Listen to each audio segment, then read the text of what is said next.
मैंने कहा देखो आंटी को कितना पता है कि आरएसी किसका कंफर्म होएगा।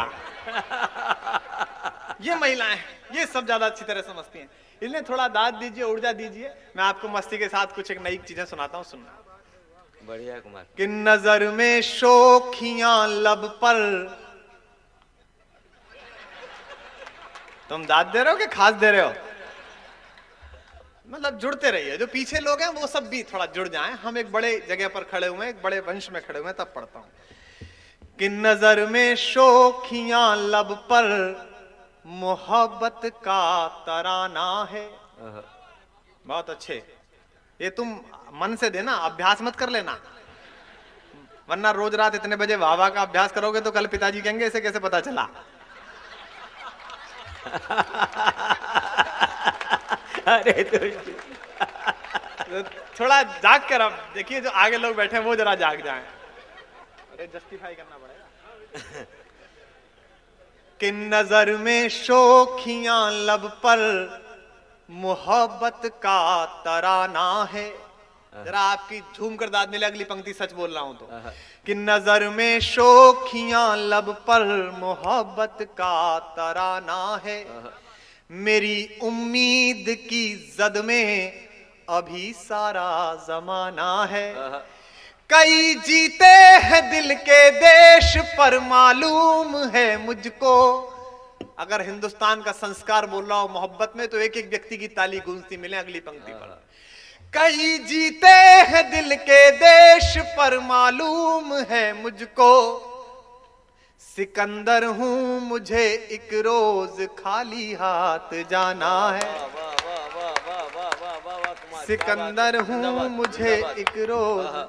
और चार पंक्तियां और पढ़ता हूं कि अभी चलना है रास्ते को।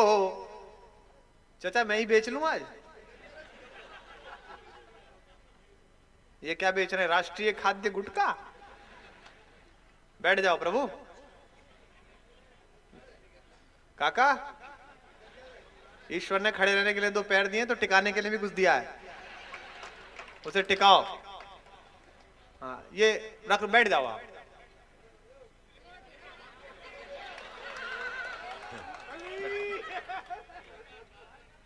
चाचा बैठ जाओ।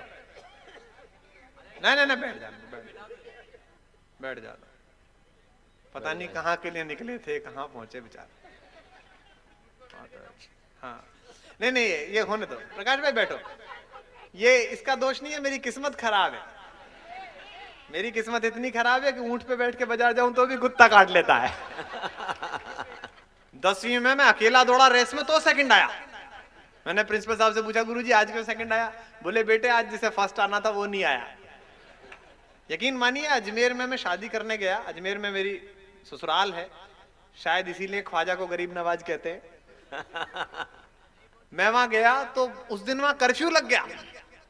घरवाली को एक पुलिस वाले मित्र की जिप्सी में पीछे बिठा के लाया तो पता ही नहीं चल रहा था कि विदाई करा के ला रहा हूं कि जमानत करा के ला रहा हूं। तो थोड़ा यही पहुंची तो थोड़ा जाग कर सुनिए। वो बीच में वो आ गए, क्या करूं। पढ़ता हूं कि अभी चलता हूं रास्ते को मैं मंजिल मान लूं कैसे। आपकी दाद उठेगी जब तक, तब तक मैं उसी रंग में नहीं आऊंगा, अभी उस मन में नहीं हूं। इसलिए आपकी वहां पहुंचेगी तो मुझे अच्छा लगेगा। कि कविता से पहले ये सच्चे अग्रवाल नहीं हो जो एडवांस पेमेंट कर रहे हो। अग्रवाल को जब तक 5 बार तगादा नहीं दो तब तक पेमेंट कैसा। मैं तो अभी तक तगादे ही भेज रहा था। सुनना मस्ती के साथ कि अभी जानी सीधा बैठ तू क्या ऐसे बैठ गया जैसे राजघाट पे गांधी जी की विधवा। चिकन गुनिया हुआ है तो इसका मतलब ये थोड़ी है कि दाद भी नहीं देगा। सुनना कि अभी चलता है रास्ते को मैं मंजिल मान लूं कैसे।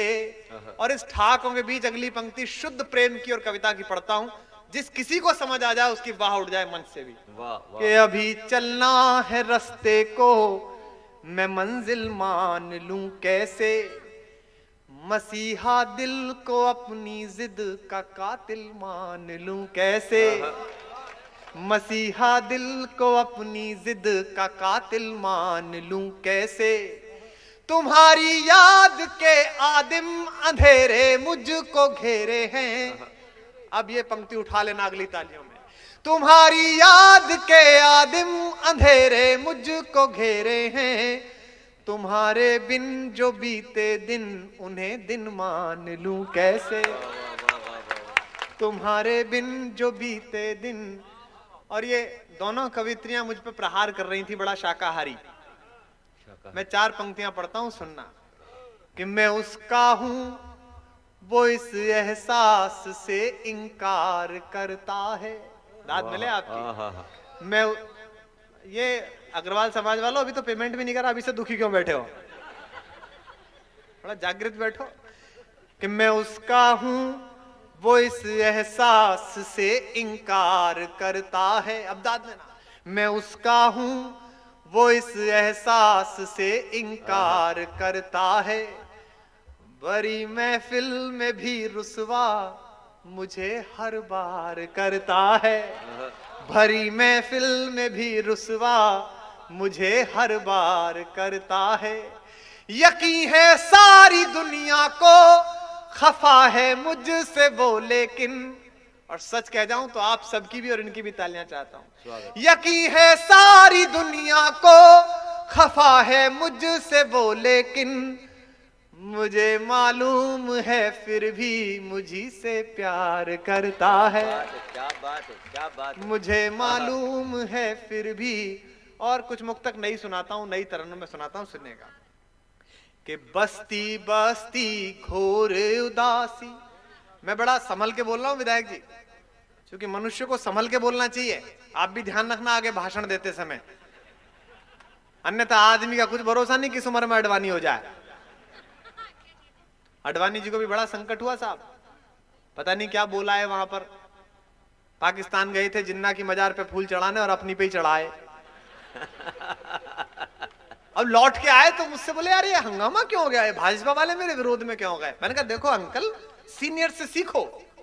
बोले जैसे? मैंने कहा जैसे हमारे सीनियर हैं अल्लड़ जी, हम इनसे सीखते हैं, और कई गुरु तो हम ऐसे सीखने के जुगाड़ में जो सिखाना भी नहीं चाहते हैं, फिर भी हम लगे हुए हैं कोशिश काम सीख सकें। फैक्ट्री नहीं सीख पाए तो फैक्ट्री ले ले।